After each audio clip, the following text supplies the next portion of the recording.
Ambassador, I've just been alerted to a post from the president. We were discussing his messaging. This is brand new.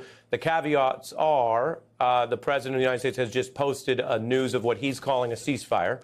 We don't have fact-checking yet or statements yet from other parties. So you're learning this along with our audience. I'm curious your reaction. I'm going to read. This is also a Truth Social post from President Trump.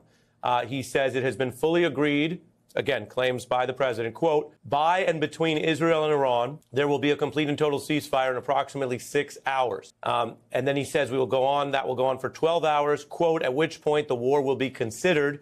And the president, in his style, writes in all caps, ended. Again, reading further from the new statement moments ago, quote, officially Iran will start the ceasefire, and upon the 12th hour, Israel will start the ceasefire, and upon the 24th hour, an official end to what he is calling this 12-day war, which will, the president says, be saluted by the world. And he goes on to include other details. My question to you is, given this is coming from one side, but either quickly will be confirmed or not, that's how we track these stories, what is your response, and what does that sound like to you, given your voluminous diplomacy experience, that time scale as announced here by the president? Well, I believe it, and I believe it for a simple reason. We saw the Iranians retaliate today at two places, al-Assad base, where they hit after Qasem Soleimani was killed, and Al-Udeid base in Qatar. There were no American casualties. It put the Iranians in a position where they could say, we retaliated. One thing Khamenei could not do was look like they simply surrendered to us. So by retaliating, he can claim we retaliated. He can claim we inflicted damage on Israel. So they're in a position where they can say, okay, we stood up, we didn't give in. The Israelis were in a position where their military was saying we were pretty close to exhausting all the targets that we needed to be able to take out. And I think that the president, all along, he never wanted to get into what he calls the forever wars in the Middle East. He took on his own base in this regard, who clearly people like Tucker Carlson and Steve Bannon were very much against taking this step. And his wanting to show that he could use force and then produce a ceasefire quickly makes, in my mind, very credible. The fact that Iran took a step and they can say we did it puts them in a position where they can end it. I would also say whether Prime Minister Netanyahu was prepared right now to end it or not, I think he couldn't say no to President Trump on this.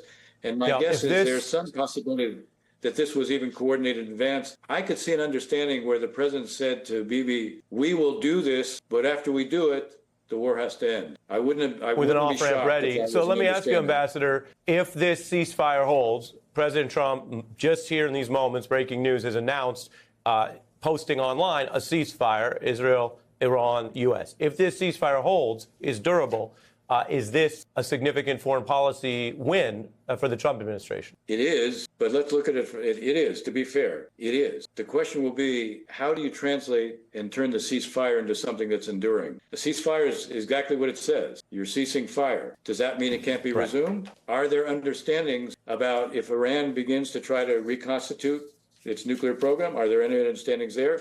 Is there going to be a negotiation now that basically deals with the future of the Iranian nuclear infrastructure? I mean, the reason that we ended up using force was precisely because the president came to the conclusion that the negotiations that we were conducting with them, which were designed to ensure that there was no enrichment on the Iranian side, he basically came to the conclusion he couldn't achieve that diplomatically.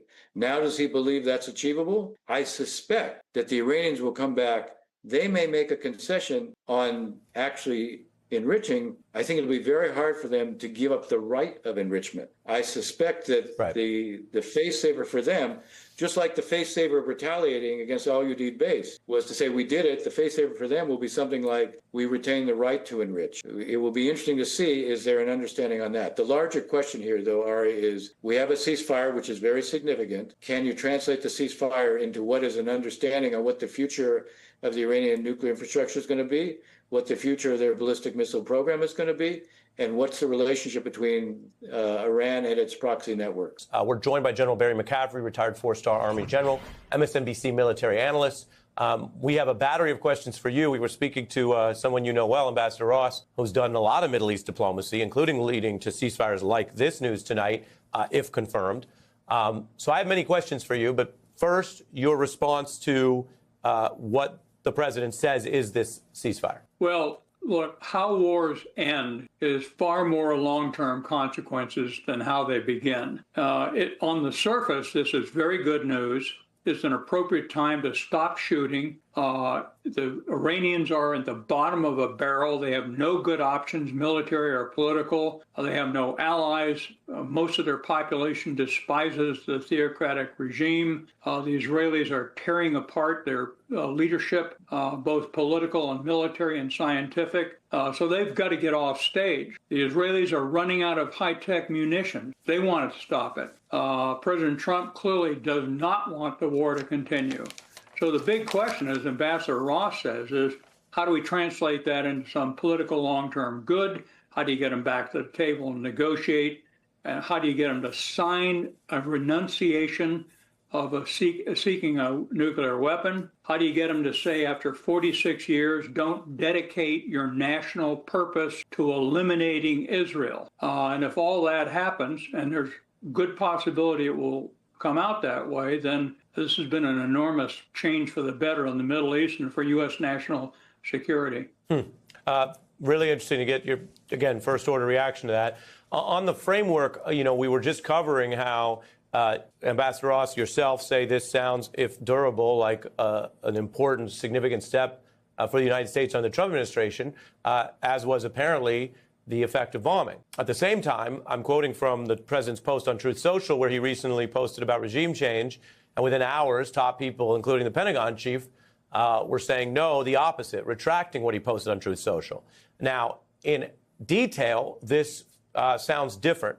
But with that in mind, I want to read to you more of the details, get your background experience on what this sounds like. Regime change is two words. You can throw it out and take it back.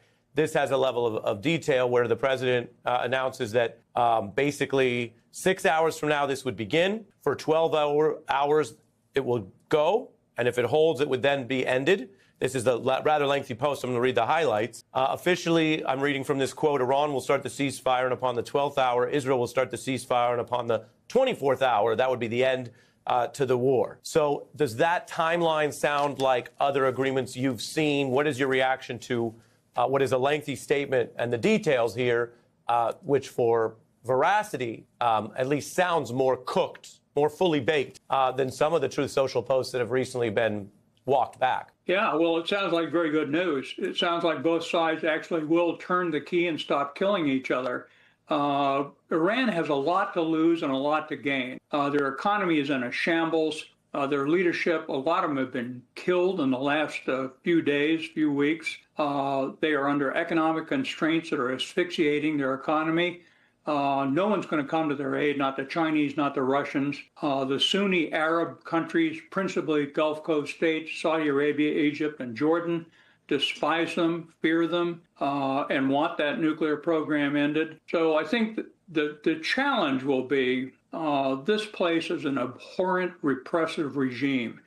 Since 7 October, the demented attack on Israel, it has suffered the loss of most of its leverage. But it's got 46 years of history of hating the existence of Israel and the United States. So there's a long way to go, but this is very good news. And a lot of it, to be blunt, is the product of this daring, largely decisive strike by the United States on 3 nuclear sites.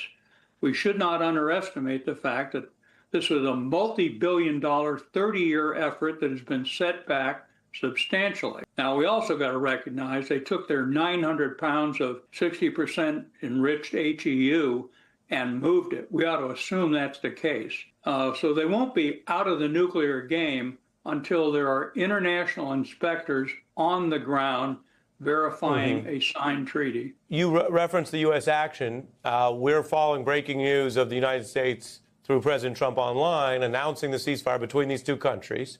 And Israel has been in the thick of it with a lot of the conflict since the October attacks. But this is the announcement between these two.